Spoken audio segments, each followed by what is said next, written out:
Eleanor, come on in. Hi, Eleanor. I'm Michael. How are you today? I'm great. Thanks for asking. Oh, one question. Where am I? Who are you and what's going on? Right. So, you, Eleanor Shellstrop, are dead. Your life on Earth has ended, and you are now in the next phase of your existence in the universe. Cool. Cool. I have some questions. So who was right? I mean, about all of this? Well, let's see. Hindus are a little bit right, Muslims a little bit, Jews, Christians, Buddhists, every religion guessed about 5%, except for Doug Forsett. Who's Doug Forsett?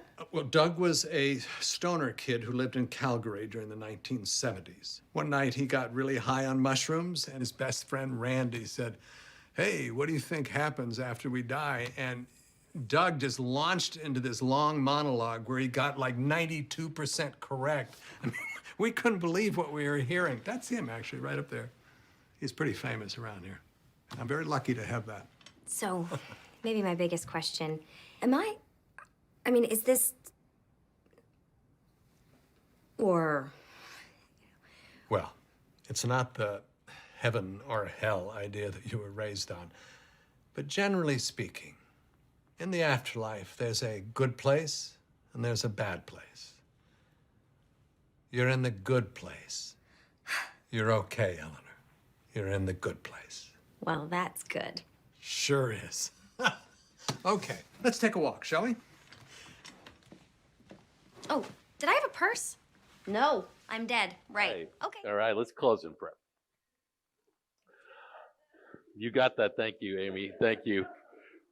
You know, we serve coffee.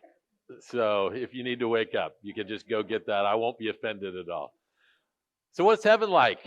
We're going to take 3 weeks to look at what heaven, next week, we're going to look at what we can know about what heaven looks like, what our Bible tells us. In 3 weeks or 2 weeks from now, we've got one to this week, next week, the next week after that. We're going to look at the end of the world as we know it. What do we have to go through before we get to that place? What are 5 things we can know for sure about the end of the world? But today we're going to talk about Paradise Lost because we were in paradise. That's where the whole thing starts, in paradise. And somehow we as human beings mess that up and we lost that. And what does that have to do with us today? And what we're going to find is that in your greatest darkness is God's opportunity to shine his greatest light. Okay? So I'm going to start like this. I don't know if you're a movie person. Anybody a movie person? I go to movies with my wife. And there's a couple things you need to know about going to movies with my wife. One, it's a Tuesday. Why? Because on AMC theaters, movies are $5 on Tuesday. So I'm a cheapskate. Secondly, we have 2 different views when it comes to movies, all right? I cry at everything. Every opportunity. Sometimes a trailer will happen and I'm crying. My wife cries at nothing. I'm clearly the woman in the relationship. For sure.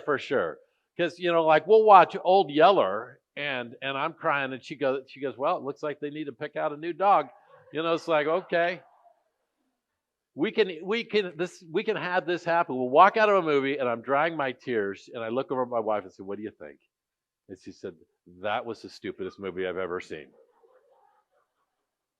That I did not make up that story. That literally happened. So that's one difference that we have. But here's what I think is the downside of going to movies with my wife is she knows what's going to happen. She just, first 5 minutes, she knows how it's going to end. She knows. It's not just like those stupid Christmas Hallmark movies that she makes us watch. You guys know what I'm talking about? Because I can predict that, right? You know that couple, those 2 people, they seem like they don't like each other. You know what? I see a spark. That's easy. But, my wife will, we go into the movie and she's like, no, Bruce Willis is already dead. Did I blow that movie for you? It's like 30 years old now. No, Darth Vader's Luke's dead. Yep, I got it. We were in, did you guys ever see A Beautiful Mind? There's right in the middle, there's this moment where it all comes clear. A minute before she does this, you know what? None of this happening is real. She totally blows the entire movie for me. 1 minute before it happens. Now, the reason why my wife is able to do that is it's a literary, it's called forecasting or foreshadowing, right? And it happens in movies, it happens in books. Foreshadowing is just a literary tool that people use. And I'm going to show you, we're going to talk about this. All of this will be spiritual in just a second. But I want to show you what that looks like. I just love this scene so much. I want to show it to you. It's from the movie The Incredibles. Okay, here, watch this. Watch this with me. I need a new suit. That much is certain. A new suit? Oh, where the heck am I gonna get a new You suit? can't! It's impossible! I'm far too busy, so ask me now before I again become sane. Wait, you want to make me a suit? You push too hard, darling, but I accept. It will be bold, dramatic, Yeah. heroic. Yeah, something classic, like Dyna Guy. Oh, he had a great look. Oh, the cape and the boots. No capes. Isn't that my decision? Do you remember Thunderhead? Tall, storm powers. Nice man, good with kids. Listen. November 15th of 58. All was well, another day saved, when his cape snagged on a missile. Thunderhead was not the brightest bulb. Stratogale, April 23rd, 57. Cape caught in a jet turbine. You can't generalize about this. Metaman, express elevator. Dyna Guy, snag on takeoff. Splashdown, sucked into a vortex. No capes. Now, go on. Your new suit will be finished before your next assignment. You know I'm retired from hero work. As am I, Robert. Yet here we are. I only need a patch job for sentimental reasons. That happens. Any guesses what's going to happen at the end of the movie? Anybody? Something bad with the cape, right? This happens. Do we have that clip? Bob, throw me!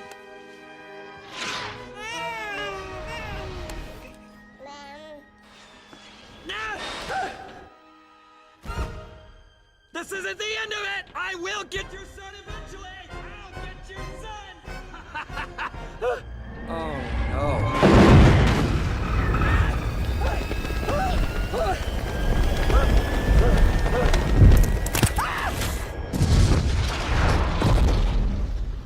Feels like a grim way for a Disney movie to end. Foreshadowing.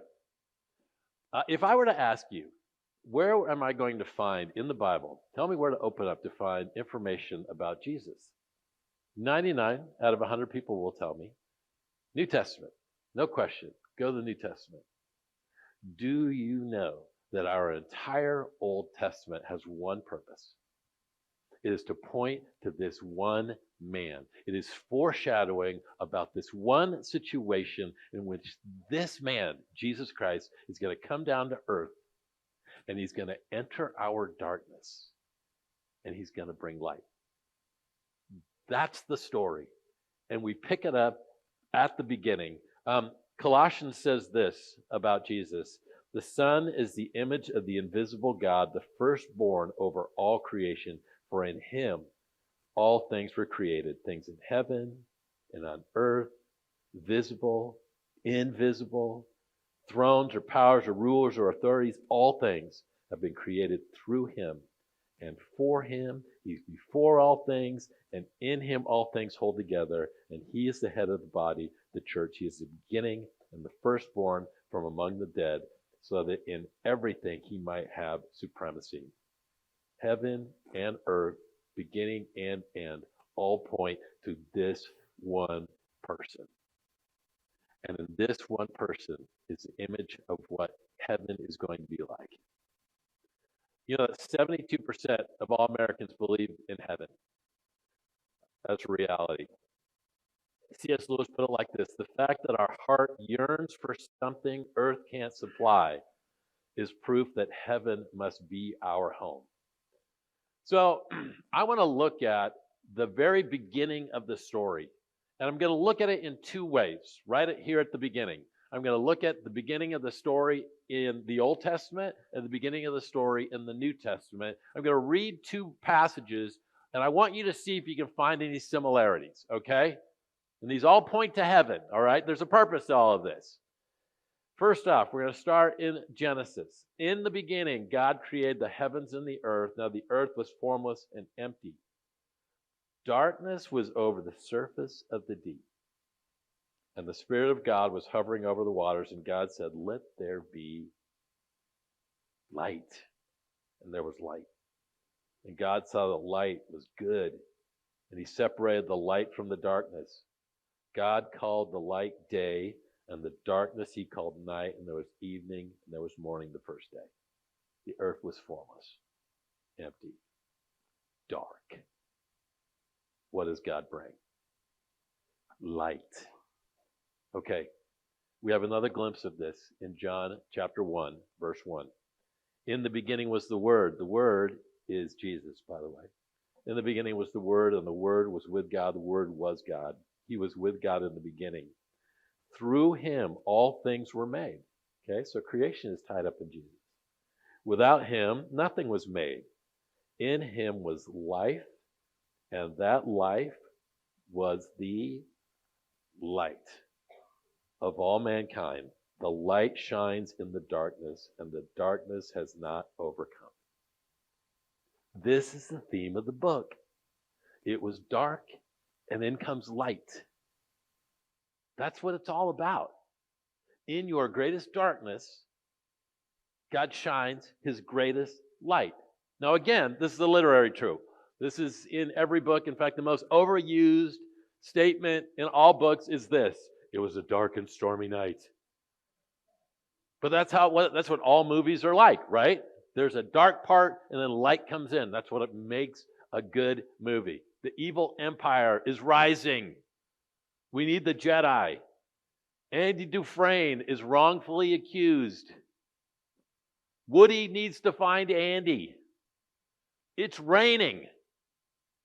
But Gene Kelly has to keep singing. He is literally singing in the rain. Singing and dancing in the rain. It's dark and there's light. When you look at the first book of the Bible, that's what it looks like. Abraham and Sarah are childless. It's dark. Flood threatens Noah and his family. Jacob steals his brother's birthright. Joseph was sold into slavery. It's dark.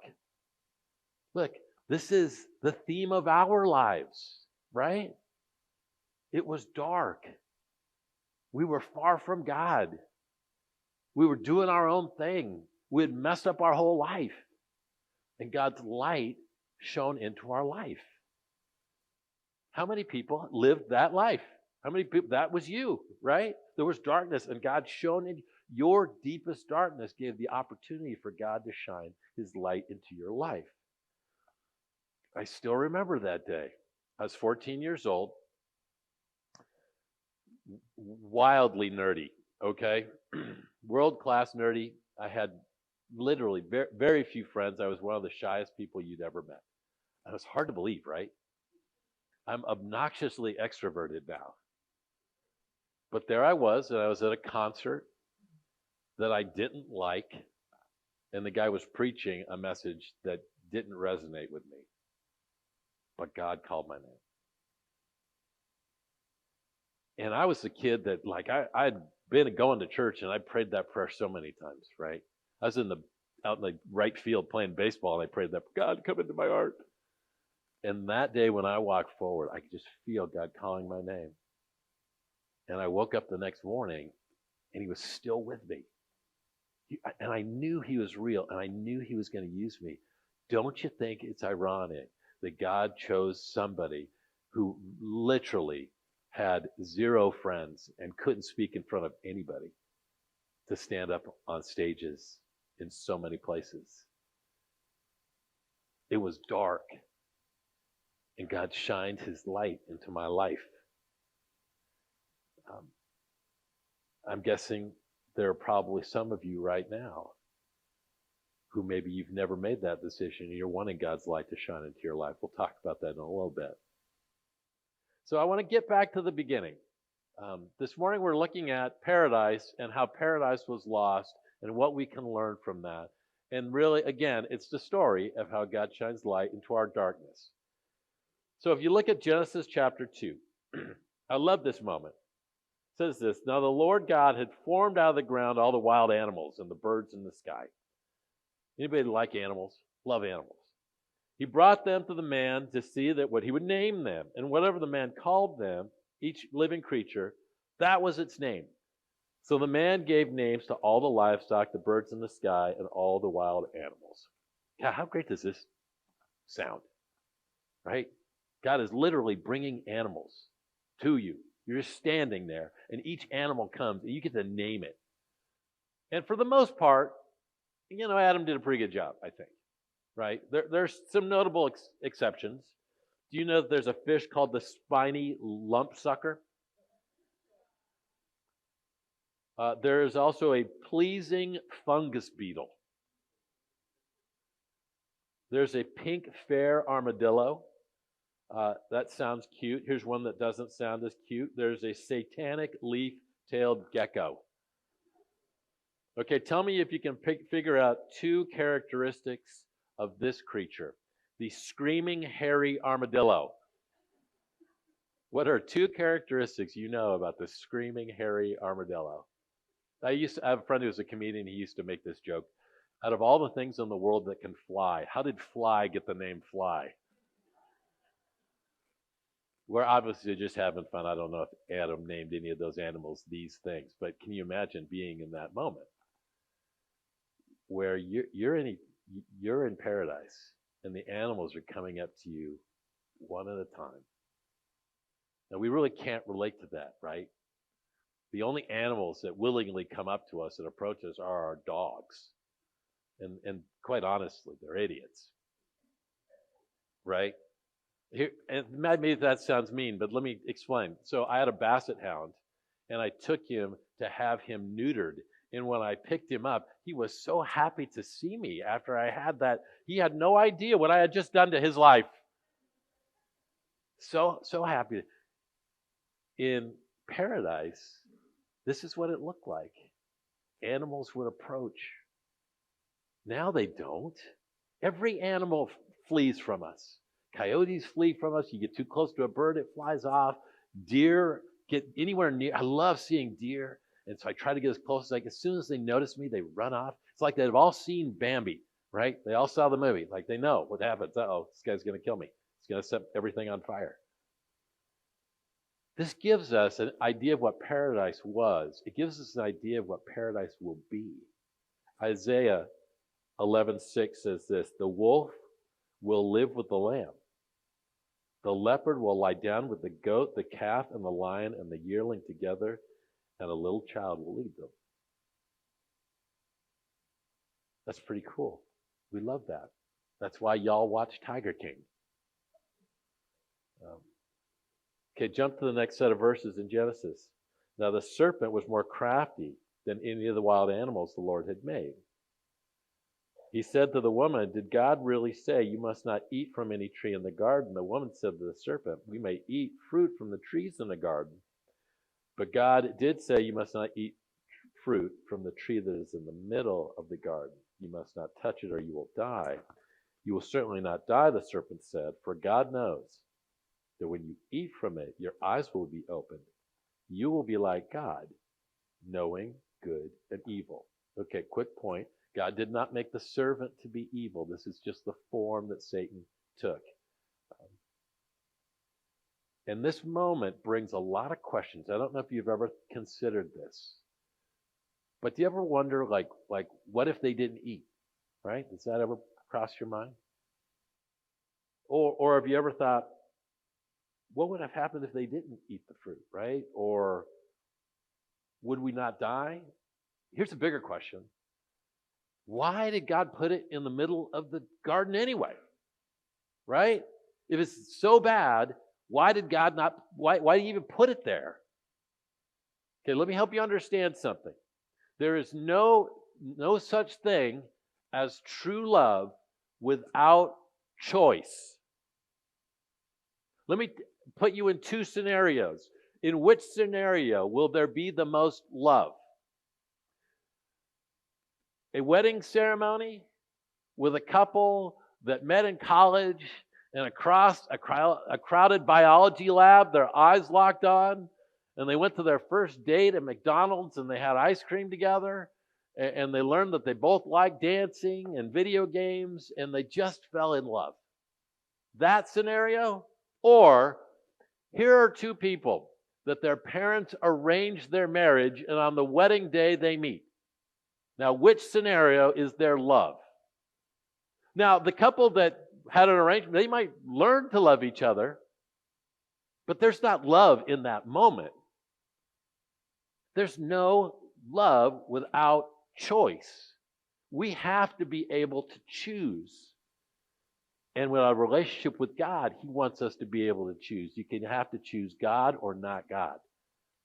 That's why there was fruit in the garden.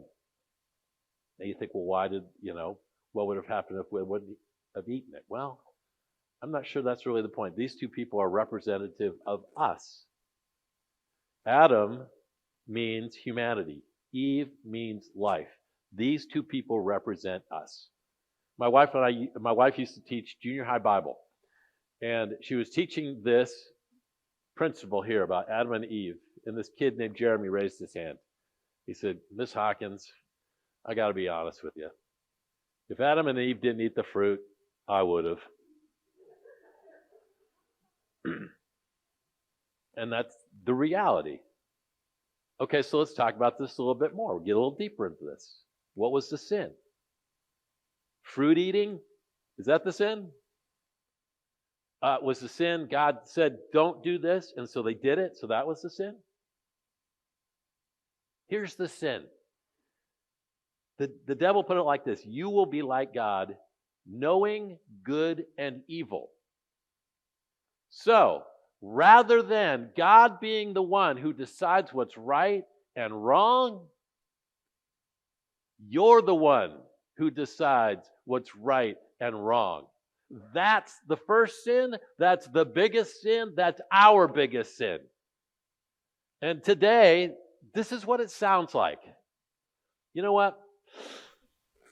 I just did what's best for me. It seemed the right thing to do at the time. I had to make a decision for me. In the middle of the thing that you wish you had never done, the biggest mistake, this is your line of thinking. I just did what was right for me. Do you know that that's a religion? And if you follow this line of thinking, that I know the name of your God, at least I know the name of the God in my scenario. Do you know what his name is? His name is Jack. In fact, I have a picture of that God right here. There he is. I went online to find out that you can make sculpture of yourself. And so I made a sculpture of myself. What do you think? It's pretty godlike, right? I'm not the only one who has a God that they serve like that. Guess who this is? Okay, that's Rachel. Hey, Rachel. How you doing? That's the one she chose for herself. Okay. Anybody want to guess who this is?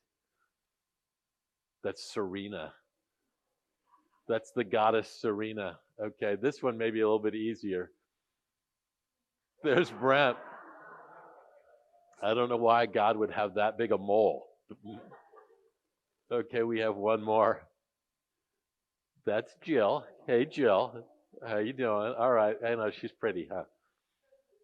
Listen, we can take those down. Thank you. There is a God you're following, and most of the time it's you.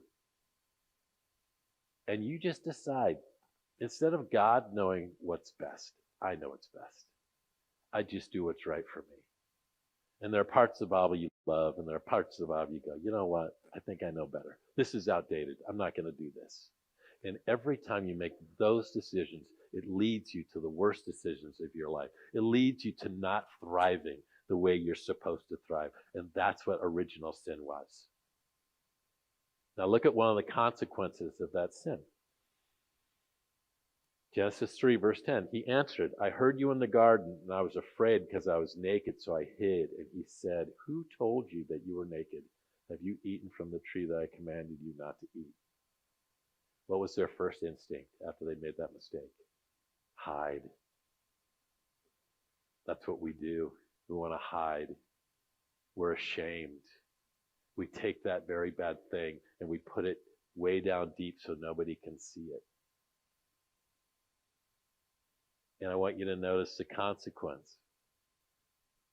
Genesis 3:21, the Lord made garments of skin for Adam and his wife, and he clothed them. Where did that skin come from?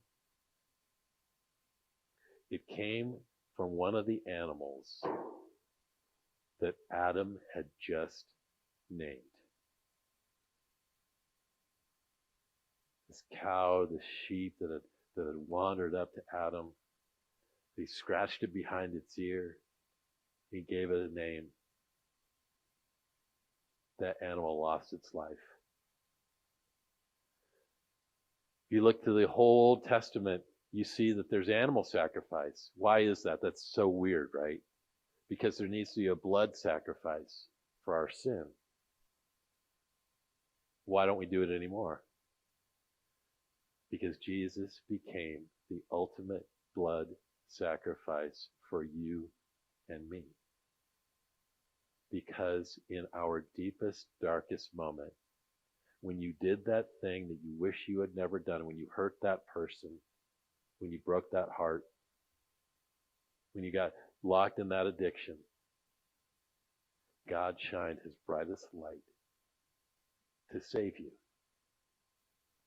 Because that's what Jesus does. Greater love has no one than this, to lay down one's life for one's friends. He willingly did that for you. It's the theme of the book. It's the theme of the world. If you let it, it can be the theme of your life. That God will shine his brightest light in your darkness. Now let me show you what that looks like. For some of you, you've experienced this. There was a moment where you just knew he was real and you responded to that. And maybe it was at a prayer, or maybe you were praying with a friend, or maybe you were at a church and you went forward, or maybe it was at a camp, and all of a sudden it became clear. God's real. And I've been doing it my own way. And instead of doing it my own way, I'm going to do it God's way. And bam, he came into your life. And in that moment, whether you knew it or not, all that old stuff was forgiven. And a new life was forged. A new way to live your life. He came in your darkness, he shined. Now, I would love to say that's the last time that's ever going to happen to you in your life, but it's not. You're still going to have dark things happen to you. Some of you remember the moment when your spouse came to you and said, I cannot do this anymore. And I don't love you anymore. I wonder if I ever did love you. And I'm leaving. Some of you can close your eyes and you can still put yourself in them. You still see that moment. And it was so dark. Here's the amazing thing about this Jesus. He can take that moment of your biggest pain and he can redeem it. And he can turn your life around. And he can help you see that you're loved and valued even without this person. And then the situation comes up where somebody else gets a divorce and then you're sitting across from them and you're putting your hand on them and saying, you know what? You can do this. And you're going to find that God is in there. And God uses that horrible hurt and pain to do something good. I have been in this church sitting with people who said, you know what? Alcohol was my thing. And now God is using that alcoholic person who's given that up, and they got the chips to prove it.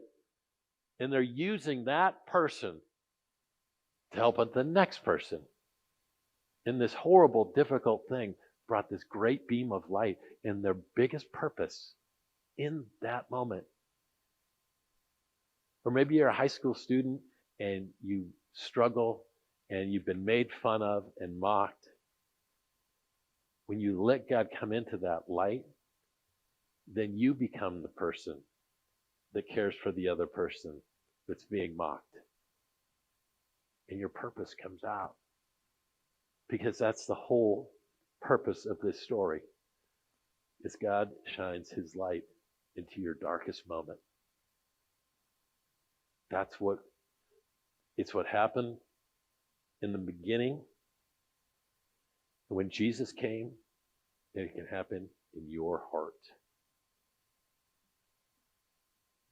So why don't we close like this? Why don't you bow your head? I want to start like this. Remember. For those people that found Jesus, remember. Remember the moment when God came in the first time and he shined light into your darkness. Remember and say thank you.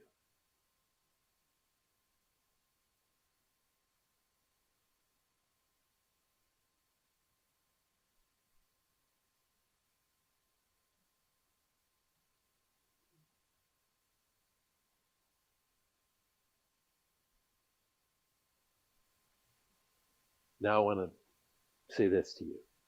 Who is that? Who is there a person here, or is there that thing that is causing darkness in your soul right now? A hurt, a pain, a difficulty. We're just going to all join together and pray and just say, God, shine your light into this darkness. Show me how you can bring good into this darkness. Just take a moment and pray that.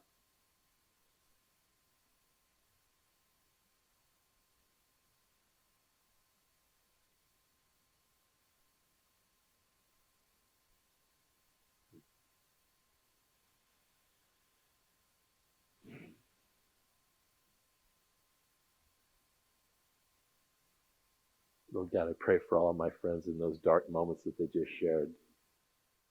Some of them seems like, oh, there's no way, God. There's no way you can shine into that. But God, I pray that you would.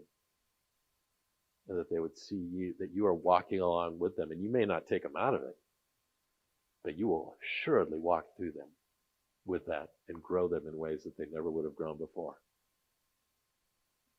Okay, well, every head is bowed. I got to say this, and you know what's coming. If you do not have that relationship with Jesus, but you realize today that he wants to shine light into your darkness and begin that relationship with you, and God's been pursuing you, then pray this. Say, dear God, forgive me of my sin. God, I have brought so much darkness into my own life. I have messed up so many different ways. God, you come into my life. I give my life to you today. And I put you in charge. If you pray that, that begins a brand new life for you. And I would love to say that all your difficulty are going to go away or it's going to become easy. It won't. Your life's not like that. But he will walk with you. And even in your darkest moments, he will shine light. If you pray that at the beginning, it's a brand new life for you. We just would love to know about it. There's a card right in front of your chair in front of you